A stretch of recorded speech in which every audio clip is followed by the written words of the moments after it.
Bismillahirrahmanirrahim. Alhamdulillahilladzi arsala rasulahu bil huda wa dinil haq liyudhhirahu 'ala dini kullihi wa kafa billahi shahida. Asyhadu an la ilaha illallah wahdahu la syarikalah wa asyhadu anna Muhammadan 'abduhu wa rasuluhu alladzi la nabiyya ba'da.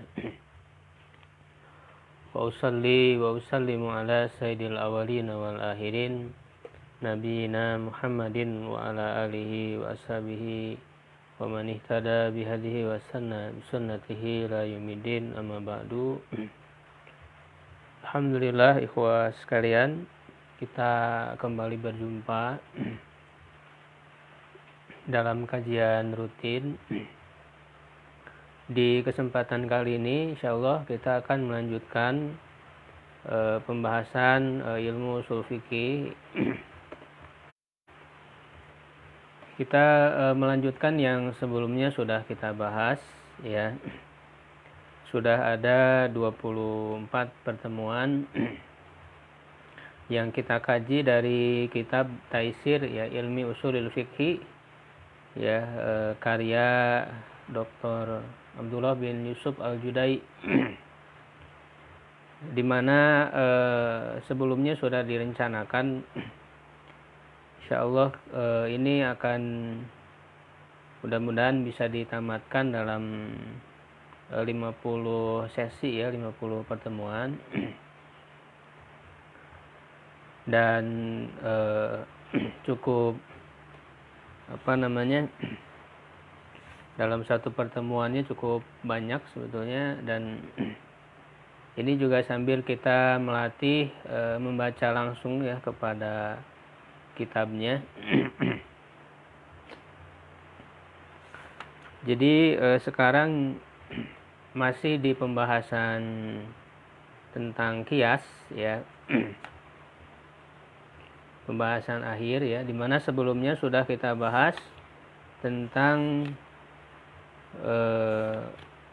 apa itu kias, kemudian syarat-syaratnya, ya, dan juga masalikul illah, ya, cara untuk menentukan suatu illah, ya, baik itu dengan cara nas, ya, yang ada di dalam Al-Qur'an, ya, ataupun bagaimana mengambil ilat dari suatu hukum asal yang tidak disebutkan langsung, ya, di dalam nas Al-Qur'an ataupun hadis. Di kesempatan kali ini kita akan selesaikan, ya, pembahasan kias ini itu di halaman 187, ya. Tatimmatun, ya, ini pelengkap, pembahasan pelengkap dari kias ini. Beliau mengatakan yasta'milul usuliyun, ya, para ahli ilmu usul fikih menggunakan salasata mustalahatin, 3 istilah, fi mabhatil illah, ya, di dalam pembahasan illah, ilaika dzikroha wa ma'aniyaha, ya, untukmu aku berikan, kata penulis, penyebutannya dan makna-maknanya. Jadi sebelumnya sudah disebutkan illah ini memiliki beberapa istilah,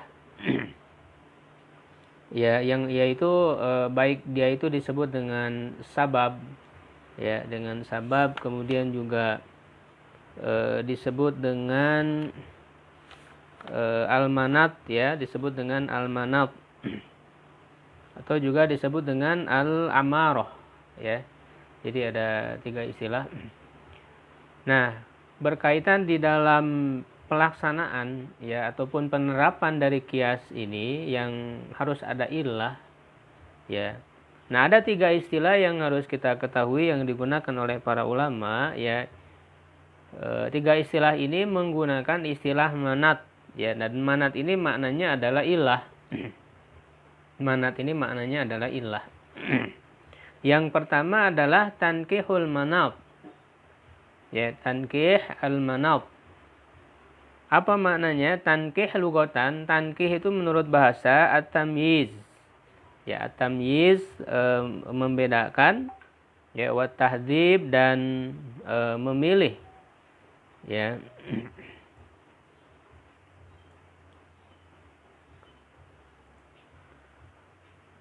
Wal manat, sedangkan manat, ya, sedangkan manat huwa al-illah, yaitu al-illah.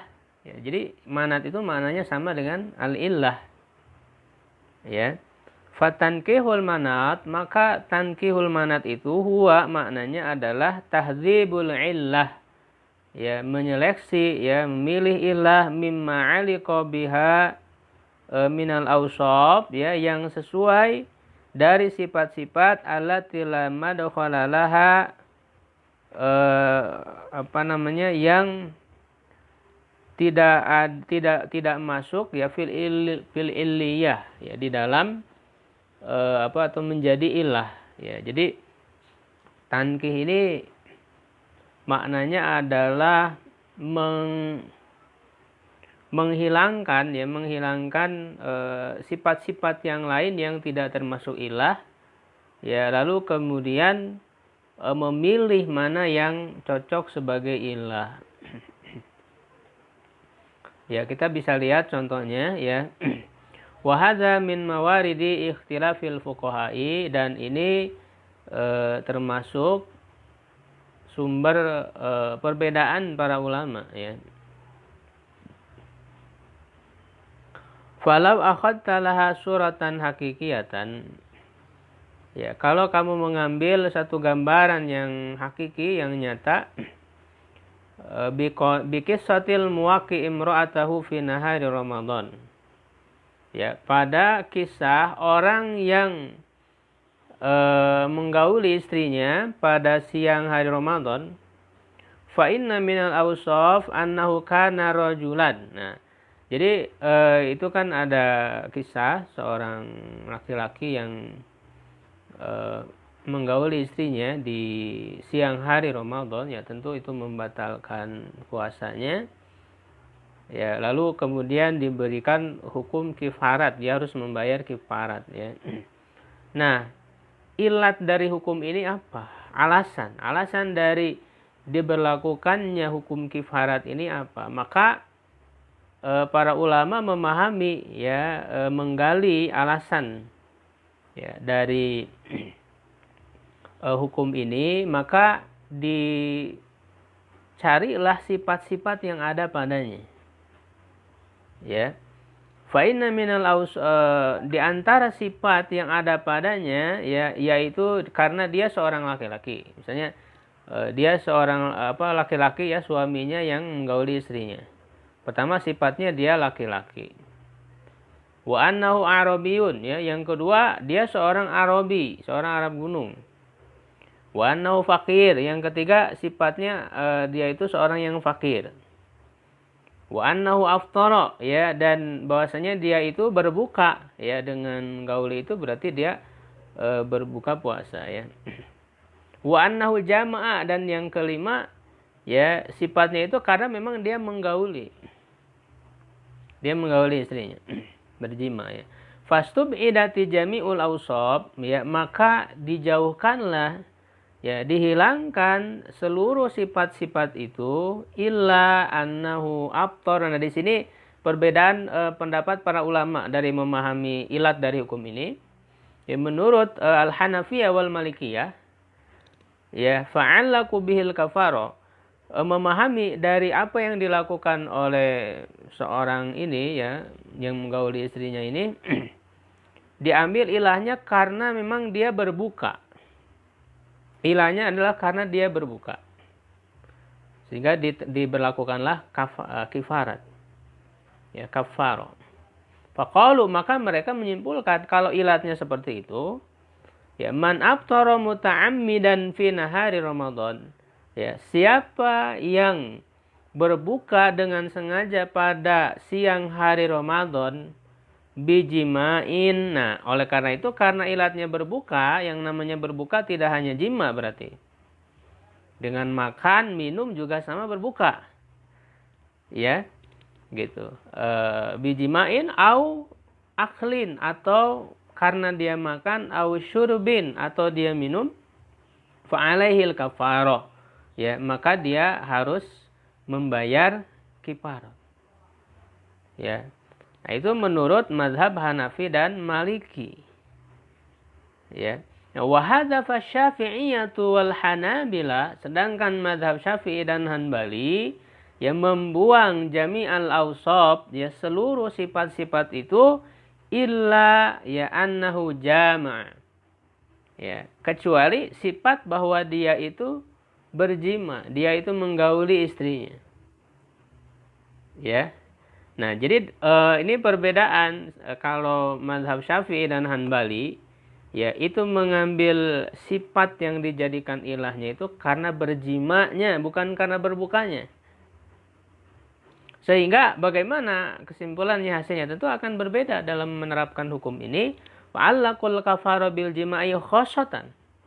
Ya, mereka mengaitkan kifarat itu dengan jima secara khusus, dunal akli wa syurbi, selain daripada makan dan minum.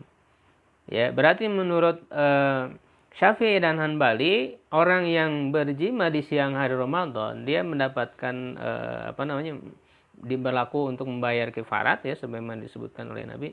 Sedangkan orang yang makan dan minum tidak.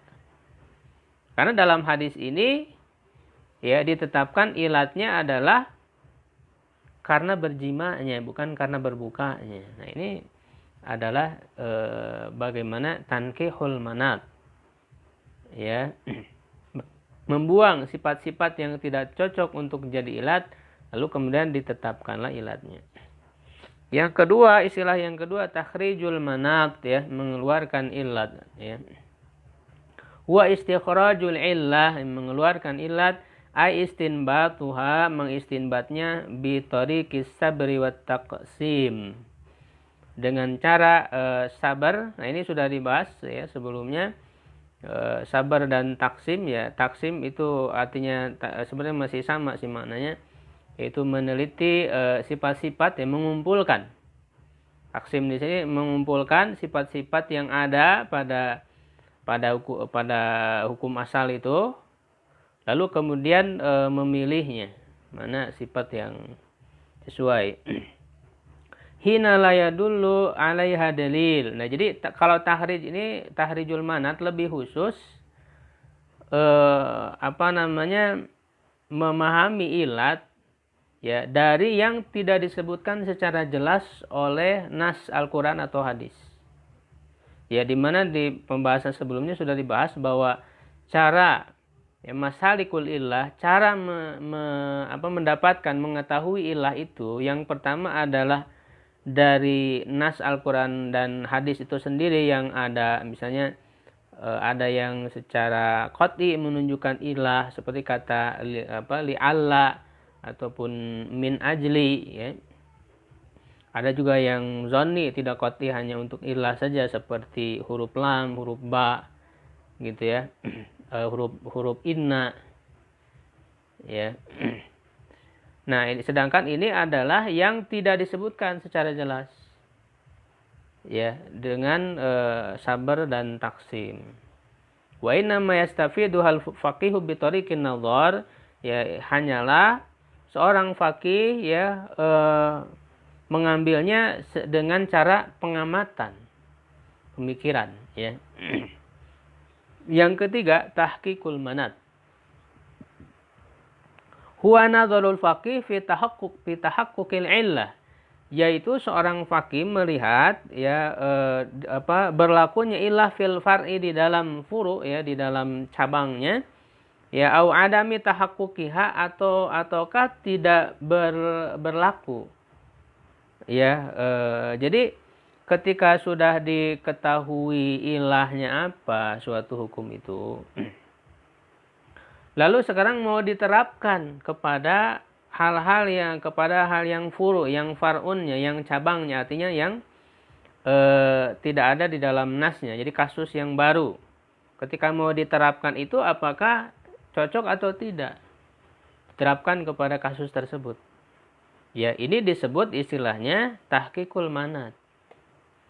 Gitu ya. Jadi sebetulnya untuk pembahasan kias ini pembahasan yang sangat luas dalam ilmu ushul fikih ini. Cuman dalam buku ini masih dasar ya pembahasannya, tidak terlalu kita dalami ya, paling tidak untuk mengenal ya terlebih dahulu melalui kitab ini. Mislu, contoh, alimal faqih, seorang faqih mengetahui anna illata wujubi i'tizalin nisa, ya, bahwa ilat alasan wajibnya menjauhi perempuan, maksudnya menjauhi istri, fil mahid, ketika dia haid, hiyal adza, yaitu karena adanya adza, karena adanya kotoran ya di dalam haid itu. Yas'alunaka 'anil mahid, qul huwa adzan, ya, fa'tazilun nisaa fil mahid.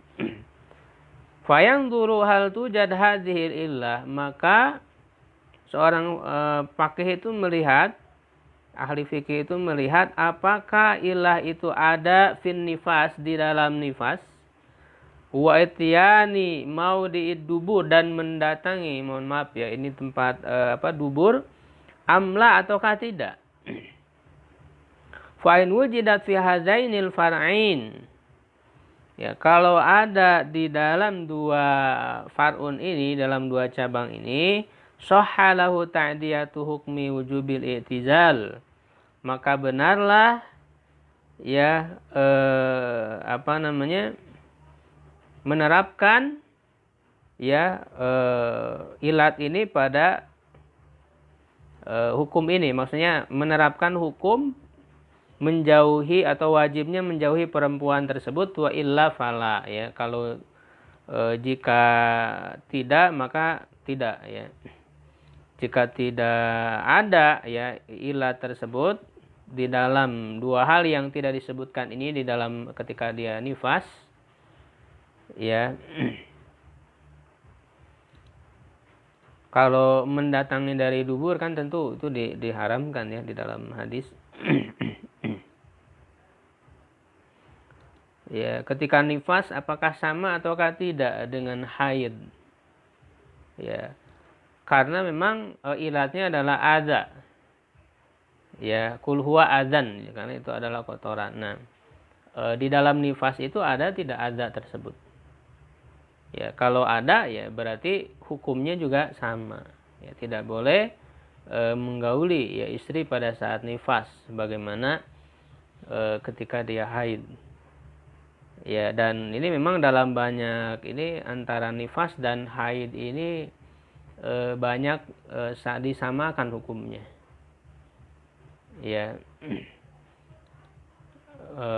Dan juga kadang di dalam hadis haid itu juga disebut nifas oleh Rasulullah SAW dalam hadis ya, dalam Sahih Bukhari misalnya beliau menyebut haid itu dengan istilah nifas, ya. Jadi ini menunjukkan ada kesamaan antara haid dan nifas itu, ya. Seperti halnya juga hukum untuk tidak sholat ya, tidak saum ya, itu kan disebutkannya adalah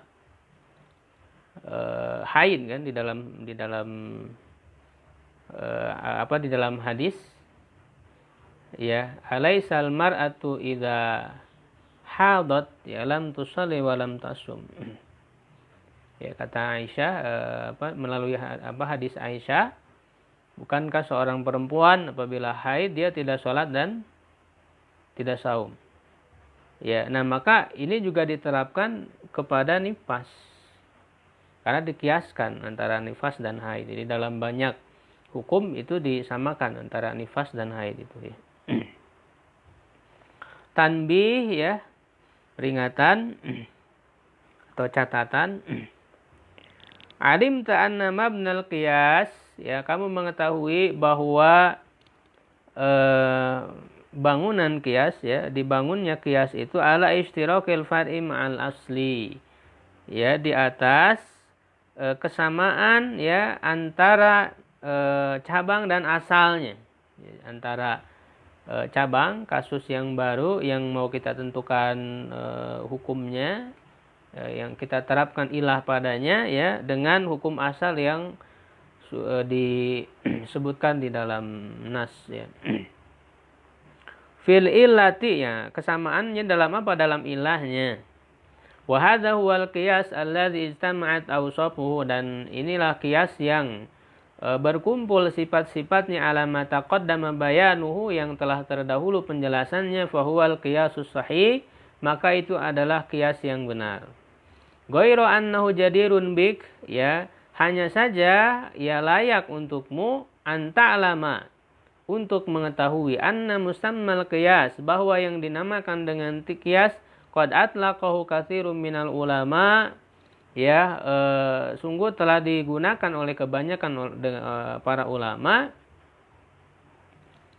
untuk yang pertama, mayul hakul far'u fihi bil asli, ya, diikutkan yang cabang dengan asal bimuqtadil lughah, bimuqtadal lughah, dengan tuntutan bahasa.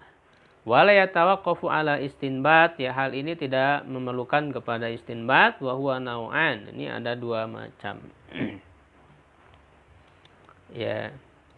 Jadi terkadang qiyas itu tidak hanya bermakna yang sebelumnya, ya, yaitu mengukur, ya, sesuatu yang ada pada hukum asal, ya, dengan atau menyamakan antara hukum asal dengan hukum far'un, ya, dengan ada kesamaan ilah, ya, pada keduanya. Tetapi juga bermakna, ya, yang tercakup, ya, dari segi bahasa sebetulnya. Yang pertama, qiyasul aula, mengkiaskan yang lebih utama, misaluhu qauluhu ta'ala. Nah, sebenarnya ini disebut juga dengan mafhum, ya, mafhum muwafaqah, sebetulnya lebih kepada mafhum muwafaqah. Fala taqul lahum ufin, janganlah kamu berkata kepada kedua orang tua itu ufin, ya. Faharramallahu ta'fif lil walidain, maka Allah mengharamkan ta'fif, ya, mengucapkan ufin, ya, kata-kata untuk menggerutu, ya, menolak, misalnya perintah kedua orang tua, ya. Wal illa idza'uhuma, ilatnya itu adalah menyakiti keduanya. Wa hadhihi illa fi darbihima wa syatmihima, dan illa ini, ya, pada memukulnya, menghinanya. Aqwa min hafi ta'fif, ya, lebih kuat, ya, daripada hanya sebatas mengucapkan ufin. Fayakunu darbu wa syatmu aula bitahrim, maka memukul, menghina, itu lebih utama, lebih utama untuk dikatakan haram daripada sebatas ucapan ufin. Wala yatawaqqafu fahmu dzalika ala nadharin wastinbat, ya, dan pemahaman itu tidak, ya, perlu, ya, tidak memerlukan kepada pengamatan dan istinbat, bal huwa mutabadirun minan nafsi nafsihi, ya, tetapi dia itu langsung terbersit, ya, dari nas itu sendiri. Jadi sebetulnya ini bukan qiyas secara hakiki, ya, secara istilah ini, tetapi sebetulnya tercakup, ya, di dalam makna ini, sehingga ini dinamakan dengan mafhum muwafaqah. Mafhum muwafaqah itu ada yang apalagi, gitu, ya. Jadi kalau memahaminya, kalau mengatakan ya, kepada orang tua saja tidak boleh, kan, gitu. Apalagi memukulnya, gitu. Apalagi menghinanya, itu mafhum muwafaqah lebihnya. Tapi kadang disebut juga qiyasul aula, ya. Yang kedua, qiyasul musawah, mengkiaskan yang sama. Mithaluhu qaulu ta'ala, ya, seperti firman Allah Ta'ala, innal ladzina yakuluna amwalal yatama zulman, sesungguhnya orang-orang yang memakan harta anak-anak yatim secara zalim, innama yakuluna fi butunihim naro, sesungguhnya, ya, hanya saja dia memakan di dalam perutnya itu api, wa sayaslawna sa'ir, dan akan masuk ke dalam neraka sa'ir. Illa tahrimi akli amwalil yatama zulman, ilat, ya, alasan pengharaman memakan harta anak yatim secara zalim itu adalah i'tida'u 'alaiha bil itlab, ya memusuhinya bil itlafi dengan menghilangkan ya, dengan menggunakan ya harta anak yatim itu secara zalim. Jadi kalau secara zalim berarti di situ ada permusuhan ya, tidak. Wa hadzal makna dzatuhu maujudun, dan makna ini secara zatnya dia ada fi itlafiha ya, di dalam menghilangkan hartanya itu bil ihraq, dengan membakarnya ya, atau misalnya membuangnya. Kalau ini kan di dalam ayat dikatakan memakan ya, memakan harta anak yatim ya, ini disebutkannya dimakan ya harta anak yatim. Nah, bagaimana kalau harta anak yatimnya itu dibakar? Kan yang disebutkan dalam ayat ini dimakan ya, sama juga, karena maksud ya ilah yang bisa kita pahami ini maksudnya adalah melenyapkan gitu, baik dengan cara dimakan ataupun dengan cara dibakar, dibuang dan sebagainya, ya sama saja gitu ya. Wa yatasawwar an yakuna al-illah fil far'i ya. Ini 10 menit lagi mati ini si ini nanti bisa link baru lagi. Dan tergambar ya ilah di dalam far'i, di dalam cabang, ad'af min hafil asli, lebih lemah daripada yang ada pada asal, mimma sammahu ba'du bil qiyasil adna ya, yang dinamakan oleh sebagian ulama dengan qiyasul adna ya, lebih rendah ya.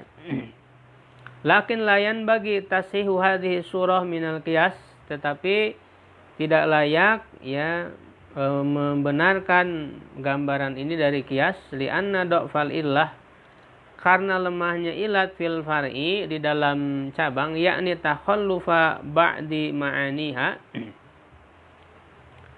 ya, yakni tidak adanya sebagian makna ya di dalamnya. Ini takhalluf antujad ini maknanya tidak ada ya, tidak adanya sebagian makna padanya. Wa hadza yanfil mithliya, ini menafikan adanya kesamaan. Jadi kalau misalnya ada sifat yang berbeda ya, berarti kan tidak sama bainal makis wal makis alaihi ya, antara makis ya dan makis alaihnya gitu ya. Kemudian yang kedua, mayul haqul far'u fihi bil asli binaan ala nau'i syabah ya, yang diikutkan ya cabang dengan asal dibangun di atas adanya syabah, kemiripan di antara keduanya. Laisa huwa illatun lil hukmi ya, dia bukan ilat bagi hukum ya. Wa hadza yusamma bi qiyasis syabah, ini yang dinamakan dengan qiyas syabah ya. Jadi bukan dilihat dari ilat, alasan hukumnya itu sendiri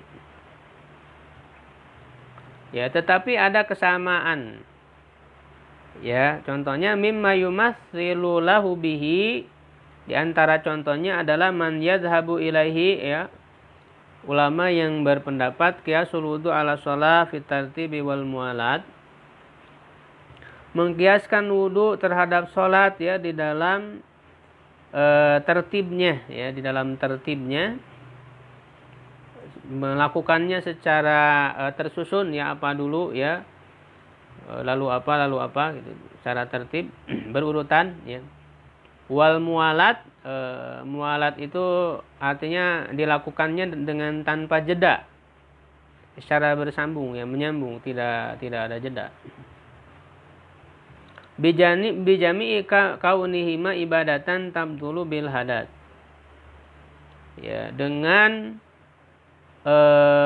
keadaan keduanya ini sama-sama ibadah ya, yang batal dengan hadas, baik sholat maupun wudu ya.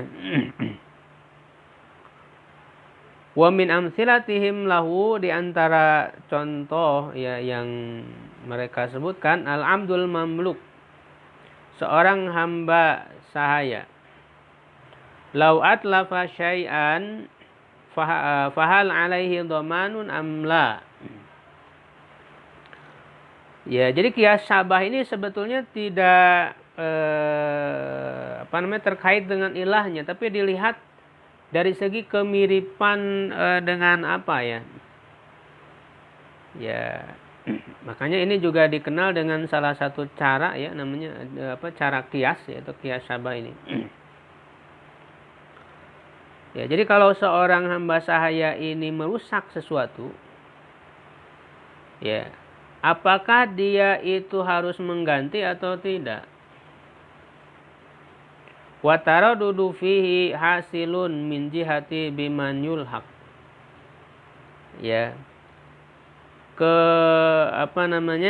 Kesamar-samaran ini itu ada ya, terjadi ya, dilihat dengan tinjauan dia itu diikutkan ke siapa? Ya, abil hurri li syabahihi bihi, atau apakah seorang hamba sahaya itu disamakan dengan orang yang merdeka. Fil adamiyah, kesamaannya dari segi apa? Dari segi adalah sama-sama manusia, turunan Adam. Ambil bahimah, ataukah dia disamakan dengan binatang? Lisyabahihi biha fil milkiyah, karena kemiripan dia dari segi apa? Kemiripannya dari segi dimiliki. Jadi kalau ada seorang hamba sahaya ya, yang menghancurkan sesuatu, merusak sesuatu, apakah dia wajib mengganti ataukah tidak? Ya, kalau seorang hamba sahaya itu disamakan ya dengan orang merdeka karena sama-sama manusia, berarti kan dia harus mengganti. Tapi kalau disamakan dengan hewan, dengan binatang, dalam arti hamba sahaya itu kan tidak punya kepemilikan ya, bahkan dirinya sendiri saja dimiliki oleh orang lain gitu. Ya, itu seperti halnya hewan yang dimiliki oleh pemiliknya. Nah, kalau disamakan dari sisi itu, maka dia tidak wajib untuk mengganti. Tapi yang menggantinya kan justru pemiliknya itu, seperti halnya kalau hewan itu merusak ya, sesuatu, maka orang yang memiliki hewan itulah yang menggantinya. Ya, nah ini disebutnya sebagai qiyasus syabah ya. Hadzal qiyasu ma'a dhuhuri fasadihi faqad dhahaba ilal qauli. Nah ini penulis tidak menerima qiyas syabah ini, tapi justru qiyas ini banyak digunakan oleh para ulama ya. Jadi penulis ini agak berbeda dari para ulama. Beliau kadang mengkritik dalam hal-hal tertentu. Di antaranya dalam masalah ini beliau mengkritik qiyas syabah ini yang digunakan oleh para ulama ya, yang dipakai oleh para ulama. Dhahaba ilal qaul bi jama'atun minal fuqaha minhum Syafi'i, di antaranya adalah Imam Syafi'i dalam mazhab Syafi'i. Ya. Wa yastadillu ba'du ahli ilmi li suqutihi, sebagian ahli ilmu berdalil ya dengan menggugurkannya, artinya tidak menggunakan qiyas ini. Bi annahu lam ya'ti lahu matsalun fi kitabillahi ta'ala illa fi mawdi'i dzammi. Di dalam tidak ada ya satu perumpamaan di dalam kitab Allah kecuali pada tempat celaan. Wa dzakara min dzalika qaula ikhwati Yusuf an Yusuf alaihissalam, dan menyebutkan dari hal itu perkataan saudaranya Yusuf ya, dari Yusuf, in yasrik faqad sarqa akhun lahu min qablu. Ya, jika dia mencuri, sungguh telah mencuri saudaranya sebelumnya. Ya, jadi penulis ya alasan di dalam menolak qiyasus syabah ini tidak ada ya dalil yang menunjukkan kepada penggunaan dari qiyasus syabah ini, kecuali justru dalam konteks sesuatu yang tercela. Itu seperti perkataannya saudara-saudara Yusuf yang tidak layak untuk dicontoh. Ya, di mana dia mengkiaskan qiyas syabah adanya kemiripan antara dua saudara ini, Yusuf dan Bunyamin. Ya, dua saudara kandungnya itu. Ya, ketika Bunyamin ini memang ini merupakan taktiknya Nabi Yusuf ya, agar Bunyamin itu bisa tinggal bersama beliau di Mesir. Jadi dituduh mencuri gitu ya. Lalu saudara-saudaranya langsung menuduh kalau Bunyamin ini dia mencuri. Sungguh saudaranya juga, saudara kandung dia itu juga dulunya sama mencuri. Nah, ini jadi menyamakan kemiripan antara dua saudara. Ya. Ini disebut dengan qiyasus syabah. Gitu ya.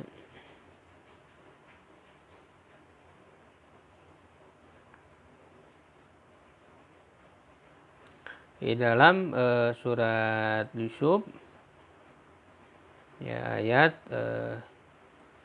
77 ya.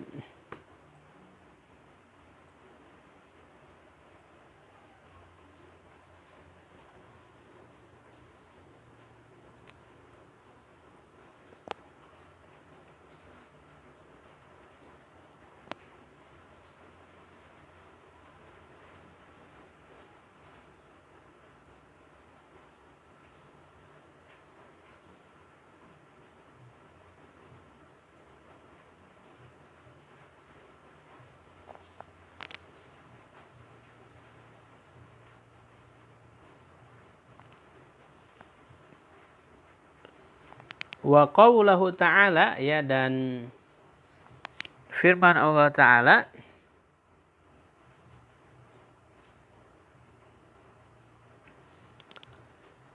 anil kufari fi qaulihim ya, tentang orang-orang kafir ya di dalam perkataan mereka linuhin kepada Nuh alaihissalam, ma naraka illa basyaron mithlana, kami tidak melihatmu kecuali kamu ini sama-sama manusia seperti kita.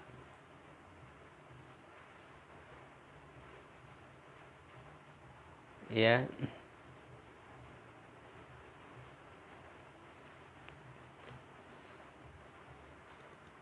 Ini berkaitan dengan perkataan kaumnya Nabi Nuh ya, yang mengatakan kamu ini bukan rasul, kamu ini ya sama seperti kita manusia.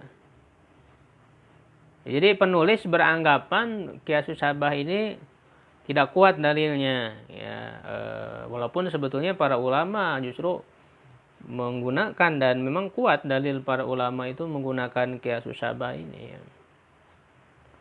Ya. Justru di antara hadis yang digunakan sebagai pegangan, padahal penulis juga menyebutkan ya kehujahan qiyas, beliau menyebutkan hadis yang sebetulnya hadis itu juga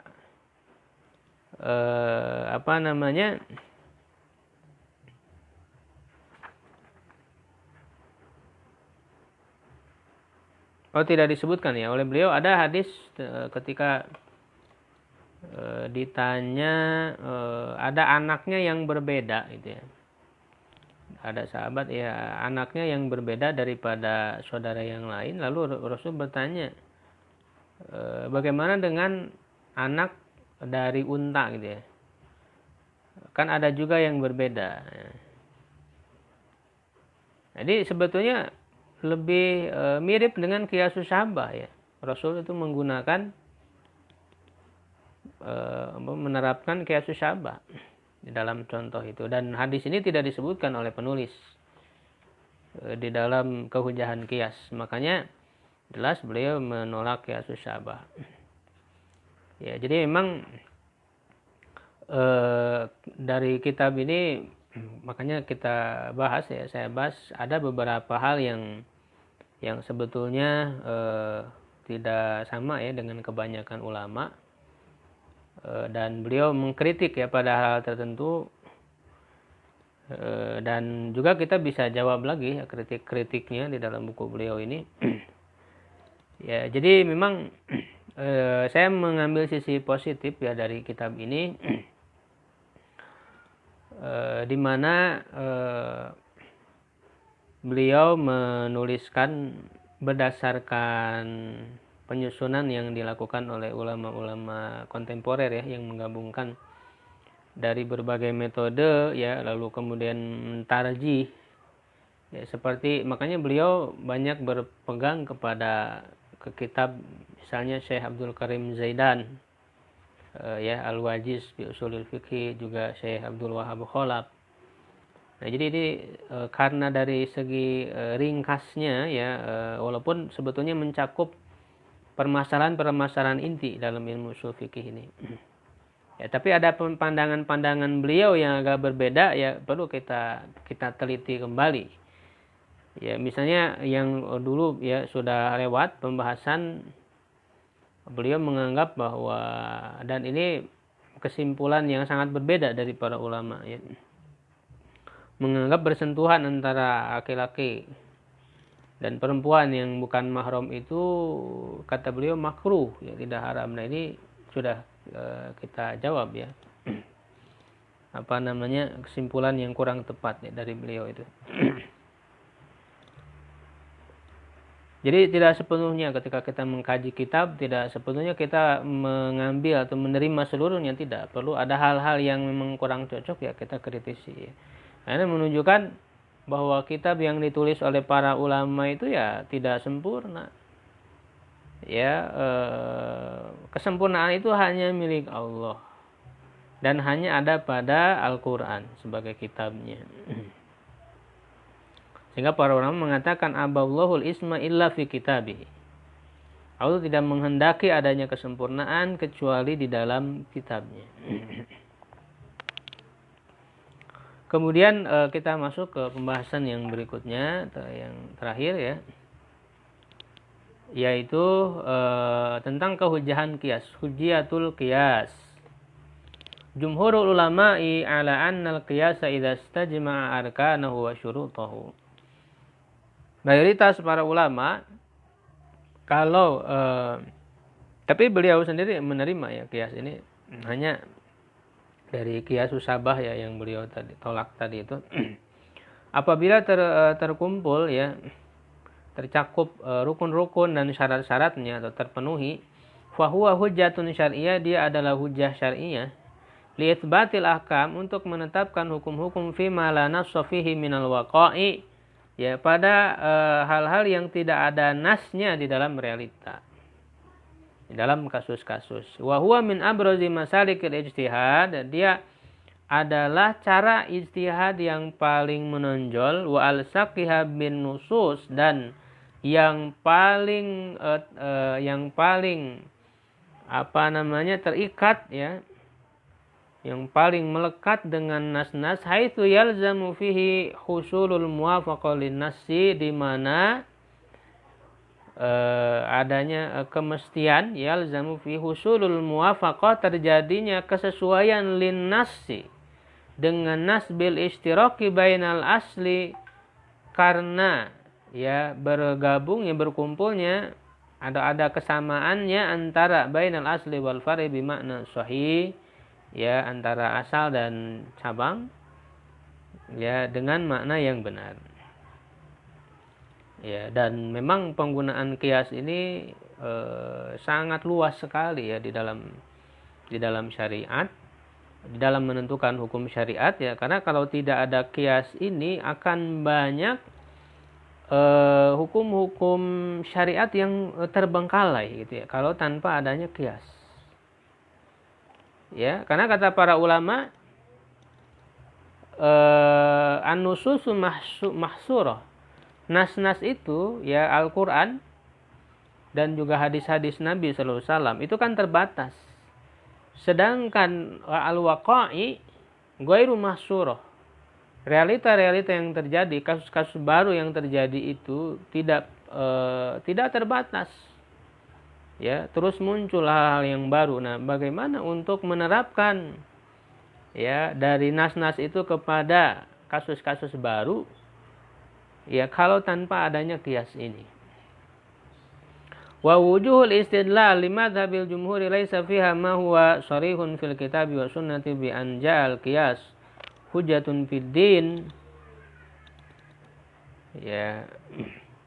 Walakinnahuma qad dalla ala sihhati min jihati tasihi mabda'il qiyas fit tadabburi fil ayatil kauniyah. Dan bentuk-bentuk pendalilan bagi madhab jumhur ya mayoritas para ulama memang tidak sharih ya di dalam kitab dan sunnah, kata beliau, bahwa qiyas itu adalah hujjah di dalam agama.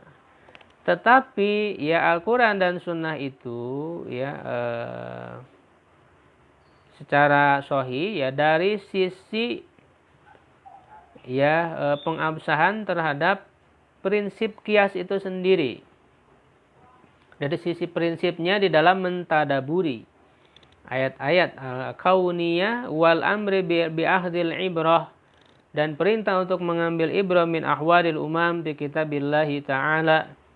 Ya, dari keadaan ya kondisi-kondisi umat di dalam kitab Allah, kama amara bihil Quran, sebagaimana yang diperintahkan oleh Al-Quran fi mawatin katsira, di dalam banyak tempat, wa madarbul amsali wat tashbihu wa huwa la yusa kathratan fil kitab wa sunnah illa minal qiyas.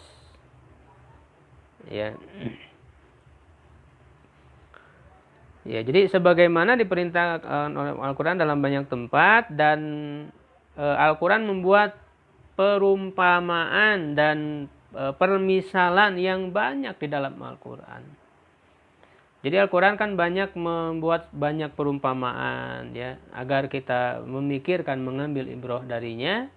Ini sebagai landasan dari qiyas ya, secara prinsip.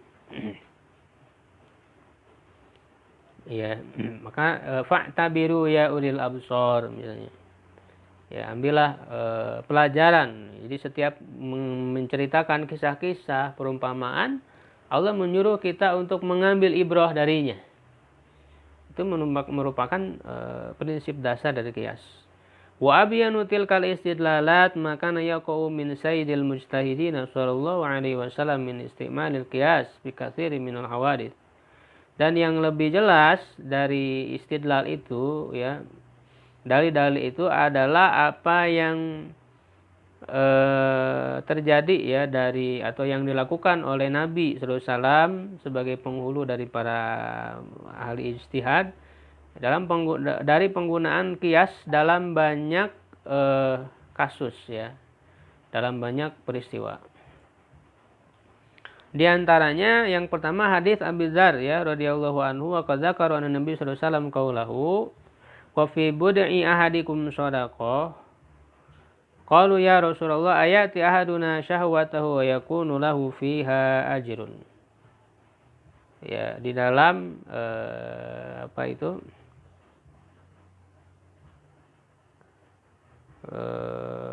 Air mani ya, maaf nih, yang kalian keluarkan ya, salah seorang dari kalian keluarkan itu merupakan sedekah.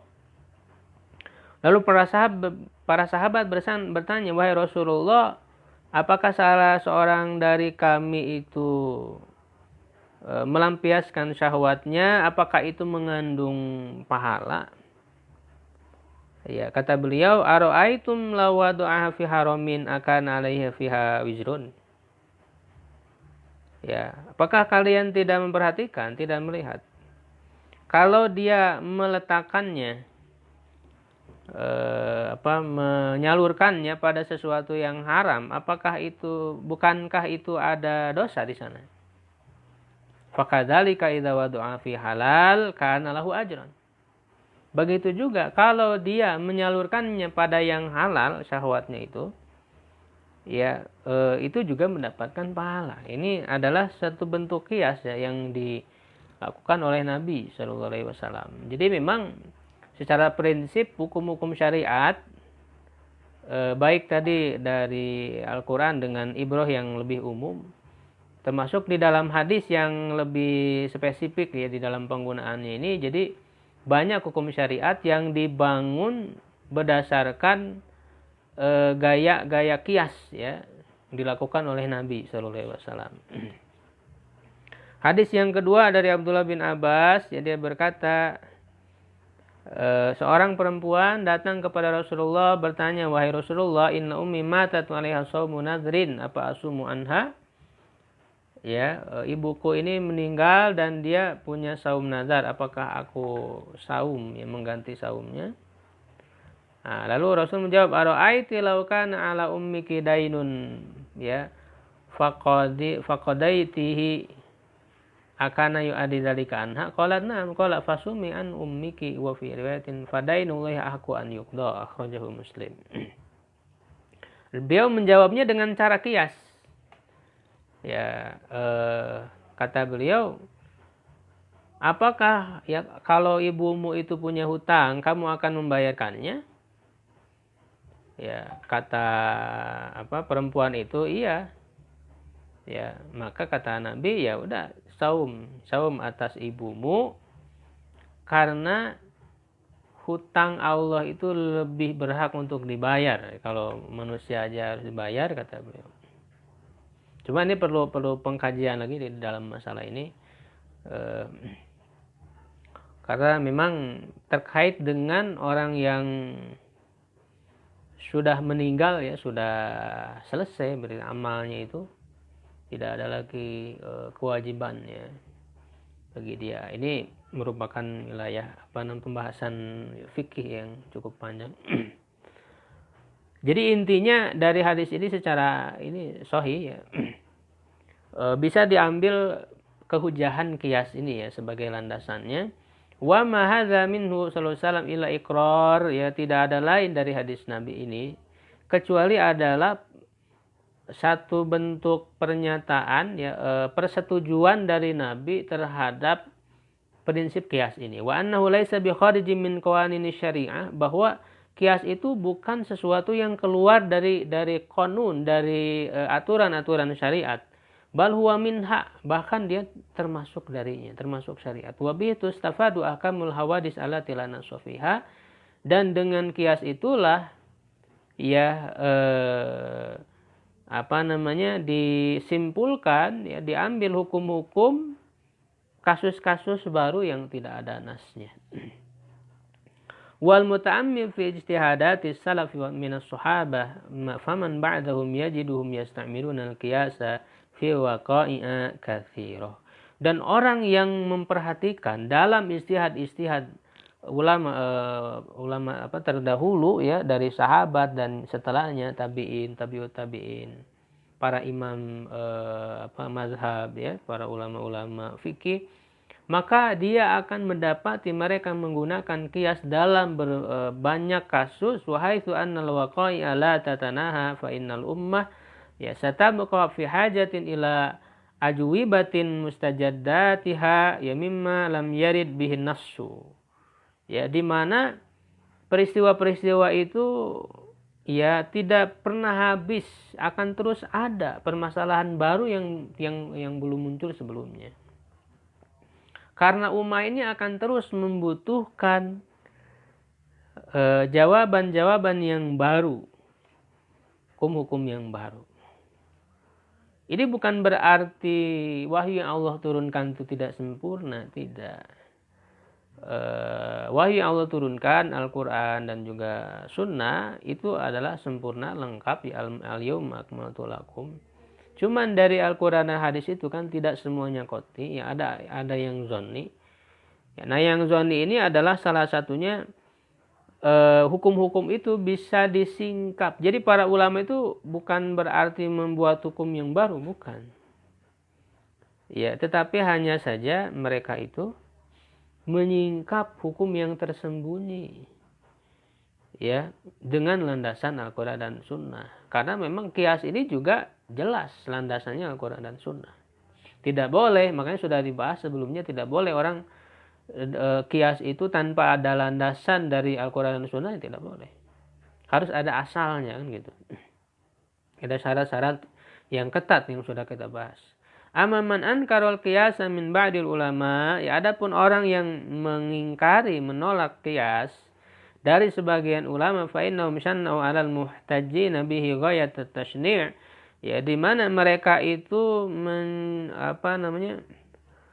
mencela orang-orang yang berhujah dengan qiyas ini dengan celaan yang sangat keras.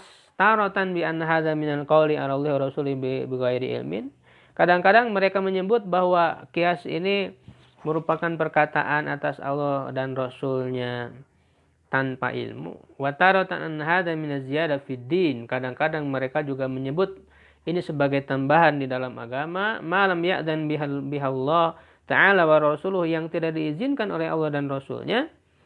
Ya, wa taratan an hadza min adh-dhanni alladzi la yughni min al-haqqi syai'a, dan kadang-kadang mereka menyebut bahwa ini termasuk zon yang tidak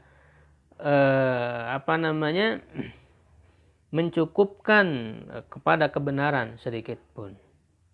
Padahal ayat ini zon la yughni minal haqqi syai'a ini berkenaan dengan zonnya orang-orang kafir, orang-orang musyrik yang menganggap berhala-berhala itu sebagai Tuhan. Zon mereka itu ya tentu tidak bisa sampai kepada kebenaran. Sedangkan zonnya para ulama ya justru itu adalah cara untuk bisa menghasilkan kebenaran ya zonnya itu. Jadi memang ini keras ya orang-orang yang menolak qiyas ini. Ila ghairi dzalika min alfadzi tahwil ya, dan yang lainnya dari lafaz-lafaz yang menghina ya, mencela. Wa yabdu anna alladhi dafa'ahum ila dzalika tajawuzat kharijatun an nizamil qiyas. Nah, nampak bahwa orang yang yang mengantarkan mereka kepada hal itu, maksudnya orang yang menolak qiyas ini ya adalah melampaui batas ya, yang keluar dari nizamil qiyas au suwarun minal qiyasatil khafiyah, atau gambaran dari qiyas yang khafi, yang tersembunyi, allati lam tazhar wujuhul istidlalati laha. Ya, jadi bisa jadi orang-orang yang menolak qiyas itu karena memang mereka melihat sisi-sisi qiyas yang tersembunyi yang tidak nampak ya istidlalnya itu. Au mu'aradatun nas bi ba'di suwaril qiyas, atau bertentangannya nas dengan sebagian gambaran qiyas al-fasid yang rusak. Jadi memang tidak qiyas ini juga tidak semuanya sahih, bisa jadi fasid ya, rusak ya, tidak bisa digunakan berarti qiyasnya. Awi ta'addi bihi ila janibil ibadat ya, atau memberlakukannya ya kepada sisi ibadah. Ibadah itu secara asal tidak menerima qiyas karena ghairu ma'qulil makna ya, tidak dipahami maknanya oleh akal ibadah itu. Seperti jumlah rakaat salat ya. Gitu. Itu kan hal-hal yang ta'budi ya, yang tidak bisa dipahami ilatnya sehingga tidak bisa dikiaskan. Wa hadhihi wa shibhuha mubtilatun lil qiyas. Dan hal seperti ini dan yang juga yang semisalnya itulah yang kemudian membatalkan qiyas. Wa yakfi fi ibtaliha hurujuha an idhafi sahih lil qiyas, dan cukup di dalam menggugurkannya karena keluar dari aturan qiyas yang benar. Kalau memang yang mereka tentang itu adalah qiyas yang fasid ya benar ya, bahwa qiyas yang tidak memenuhi syarat, tidak sesuai dengan ketentuannya ya memang harus ditolak qiyas tersebut. Tetapi bukan berarti harus menolak qiyas secara keseluruhan. Ya ini maksudnya orang-orang yang menolak qiyas ini adalah madhab zahiri. Ya misalnya ulama besarnya Ibnu Hazm ya Al-Andalusi ya, kitab beliau yang terkenal Al-Muhalla ya, dan juga Daud Al-Zahiri ya sebagai imam ya di dalam mazhabnya ini menolak penggunaan qiyas. Sehingga nanti kalau kita kita baca ya banyak hasil-hasil hukum yang terlihat aneh gitu ya, karena memang mereka menolak qiyas. Tetapi pada akhirnya juga madhab Zahiri ini ketika mereka menolak qiyas, padahal kan syariat ini sudah memberikan ruang ya kepada akal manusia itu untuk memahami hukum-hukum syariat ini. Ketika mereka tidak menggunakan qiyas, sedangkan akal itu kan tetap harus kemudian digunakan di dalam memahami, menyikapi, menyimpulkan dari hukum-hukum syariat ini. Justru pada akhirnya mereka lebih kepada penggunaan kaidah-kaidah berfikir ya, lebih kepada misalnya mereka menggunakan ilmu mantik sebagai pengganti daripada qiyas itu sendiri ya. Wal khulasu, dan kesimpulannya annal qiyas idza ru'iyat arkanuhu wa syurutuhu, bahwa qiyas itu apabila dijaga ya rukun-rukun dan syarat-syaratnya, fahuwa tariqun min turuqil ijtihad, dia adalah salah satu cara dari cara ijtihad, wa itsbatul ahkami bihi fi ma la nassa fi innama huwa min qabilil ijtihad ya, dan menetapkan hukum dengannya pada apa-apa yang tidak ada nasnya, yaitu adalah termasuk bagian daripada ijtihad. Wa makana min babil ijtihad fa innahu yasihu radduhu bin nassi.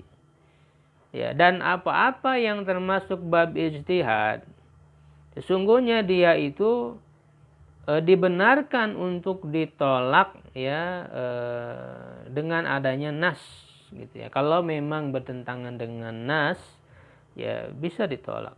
Wa yakunu dzalika dalilan ala fasadi, kalau memang benar-benar bertentangan dengan nas itu sendiri, berarti itu menunjukkan rusaknya qiyas tersebut. Kama tasihu muqara'atuhu bijtihadin mithlihi ya. Seperti sebagaimana juga dibenarkan adanya pertentangan dengan ijtihad yang semisal dengannya. Wal hujjatu bihi la talzamul mukhalif, dan hujjah dengan qiyas itu tidak menjadi kewajiban untuk diterima bagi orang yang berbeda dengannya. Jadi memang qiyas ini adalah dalil yang zonni ya, merupakan ijtihad, sehingga para ulama pun berbeda di dalam penerapannya ini. Karena dalam wilayah zonni ini ya memungkinkan adanya perbedaan. Tidak bisa orang yang kemudian menggunakan qiyas lalu mewajibkan kepada yang lain, kepada yang berbeda, punya pandangan yang berbeda, tidak bisa. Karena ini wilayah ijtihad, para ulama yang sudah memiliki ilmu perangkat untuk ijtihad itu, mereka berhak untuk kemudian berijtihad. Tidak bisa digugurkan al-ijtihad la yunqadu bil ijtihad. Ya, satu ijtihad tidak bisa digugurkan dengan ijtihad yang lain karena sama-sama berijtihad. Begitu. Ya, itu ya pembahasan tentang masalah qiyas ini. Sebetulnya ini masih tahap pengenalan ya. Tidak terlalu mendetail, masih banyak sebetulnya rincian-rincian dari permasalahan qiyas ini. Ya, setelah itu bisa kemudian kita pelajari lebih dalam lagi dalam kitab-kitab yang memang lebih mendalaminya. Kuat sekalian, barangkali kalau ada yang mau ditanyakan, silahkan.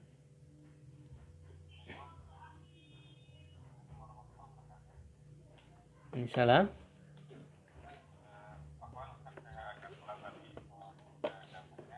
Ya.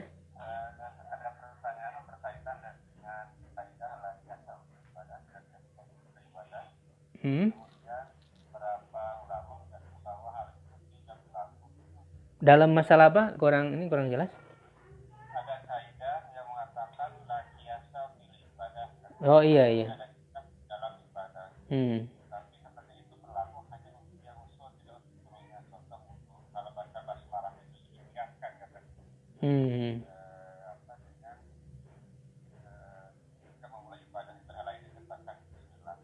Iya, iya, iya. Saya masih kurang paham.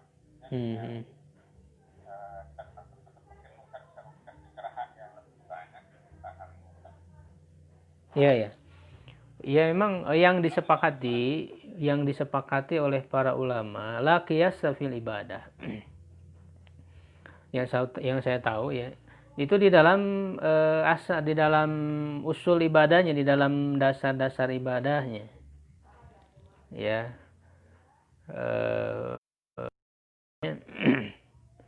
Sedangkan di dalam hal-hal yang hal-hal yang cabangnya di dalam ibadah itu bisa, makanya bisa kita lihat ada ulama yang memang sangat ketat ya, tidak diterapkan ya sama sekali ke dalam ibadah. Ada juga pada hal-hal yang ininya yang cabangnya itu bisa diterapkan. Salah satu contoh misalnya di dalam mazhab Syafi'i itu banyak penggunaan kias-kias dalam hal ibadah ini.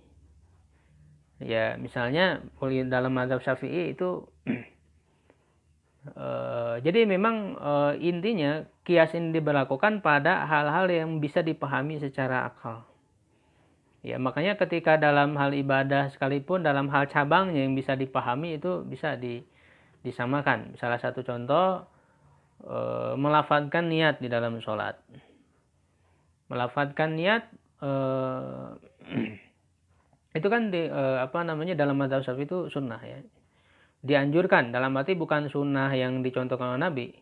Dianjurkan ya dengan tujuan untuk membantu ya hati, karena semua ulama sepakat bahwa yang namanya niat itu di dalam hati tempatnya.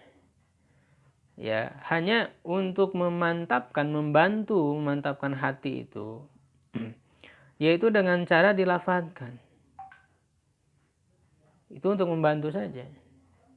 Yaitu dikiaskan dengan apa? Ya dengan dalam haji pun kan labbaik Allahumma hajjan wa umratan. Dilafadzkan ketika orang mau haji, mau umroh, itu kan dilafadzkan. Ya. Nah, maka ada sisi kesamaan yang dilihat. Ini kan bukan pada hal yang usulnya gitu ya di dalam ibadah itu. Ya, tetapi dalam sisi yang yang hal-hal yang mengikut kepada ibadah itu gitu ya, bukan jadi tawabinya dari ibadah itu niat. Kalau niat sendiri kan semua ulama sepakat ya, niat itu harus ada ya di dalam ibadah itu ya. Nah, para ulama Syafi'iyah itu beristihad ya bahwa talafuz bin niat itu adalah dianjurkan, bukan wajib ya. Karena yang wajib itu niat dalam hati. Begitu. Tetapi masalahnya di kita ya ya misalnya di Indonesia orang itu justru malah menjadi menyulitkan ya, orang yang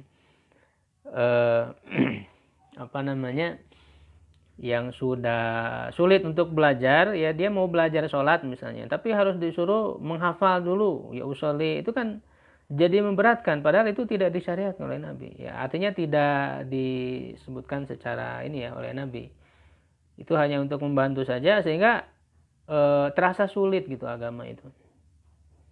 Padahal dengan niat di hati udah cukup. Jadi ada orang-orang yang kemudian berlebihan juga ya, salah di dalam memahami ini ya, begitu. Jadi dalam kondisi-kondisi tertentu yang memang bisa dipahami, para ulama kadang menerapkan ya qiyas dalam ibadah ini ya, tapi bukan dari segi usul ibadahnya ya.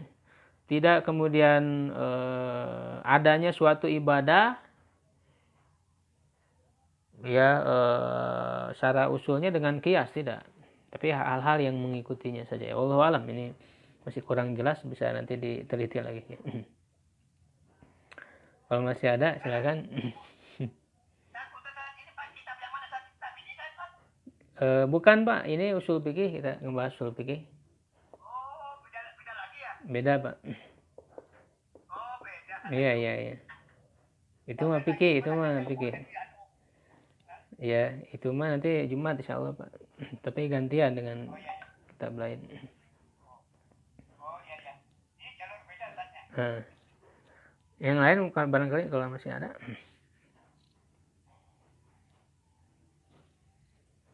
Boleh nanya lagi, Pak? Boleh silakan. Tapi maaf, mungkin ini agak menyinggung khilafiyah, tapi nggak apa-apa. Iya.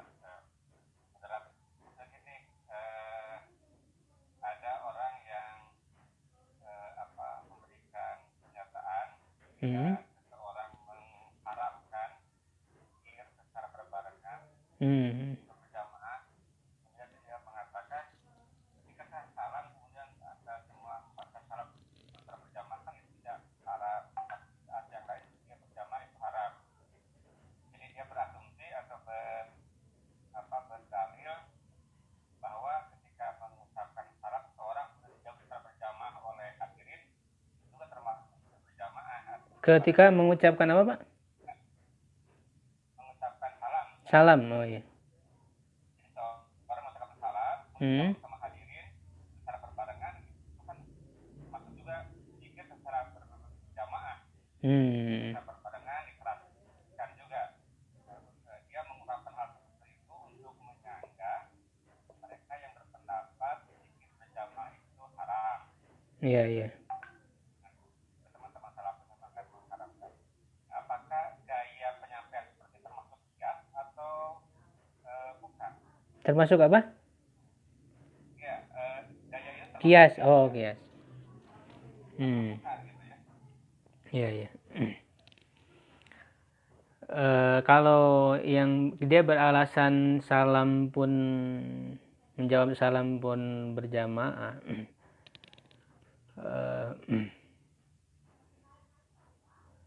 ya mungkin ada sisi kiasnya juga ya orang yang mengatakan itu, mengkiaskan antara zikir dengan mengucapkan salam. Ya Allah alam sih. Yang jelas memang permasalahan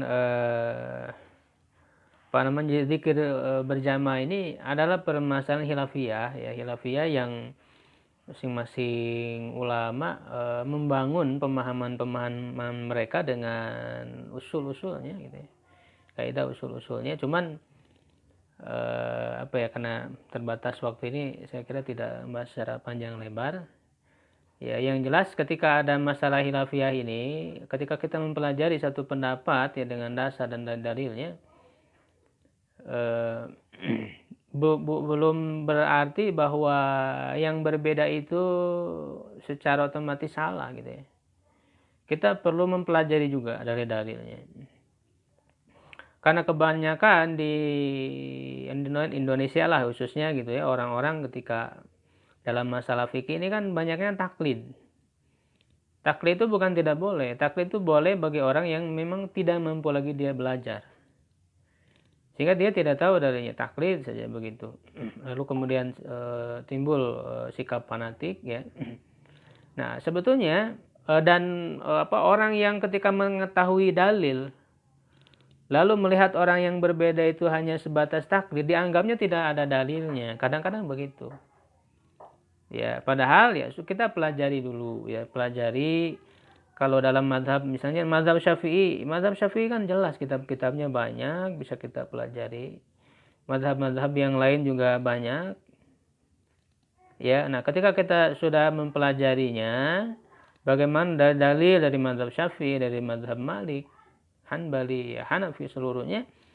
Lalu kita tahu bagaimana sih dasar dan para ulama itu kita harus meyakini mereka bicara dalam masalah agama tanpa ilmu. Tanpa ada dalil itu mustahil. Karena al-qawlu 'ala Allah bighairi ilmin. Ya, berbicara atas nama Allah tanpa ilmu itu adalah dosa besar. Bahkan Allah menyandingkannya setelah dosa syirik ya dalam Al-Qur'an, antusyriku billah wa an taqulu 'ala Allahi ma la ta'lamun. Termasuk dosa besar. Sehingga ketika kita mendapatkan satu pendapat dari mazhab, ya kita bisa telusuri dalil-dalilnya. Jangan kemudian langsung mengatakan, oh ini tidak ada dalilnya. Sudah diteliti atau belum?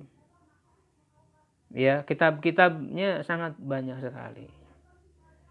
ya, dan bagaimana mereka membangun produk hukum mereka dengan dalil-dalilnya seperti apa. Sehingga mereka itu berbeda bukan hanya dalam dalam hasil produk hukumnya, tetapi dalam penerapan usulnya juga bisa berbeda. Begitu. Nah, setelah kita mempelajari semuanya, ya silakan kita mengambil mana yang lebih kuat bagi kita. Ya, karena mengamalkan sesuatu yang lebih kuat, yaitu adalah wajib. Al-amalu birrajih wajibun larrajih. Mengamalkan sesuatu yang rajih itu adalah wajib.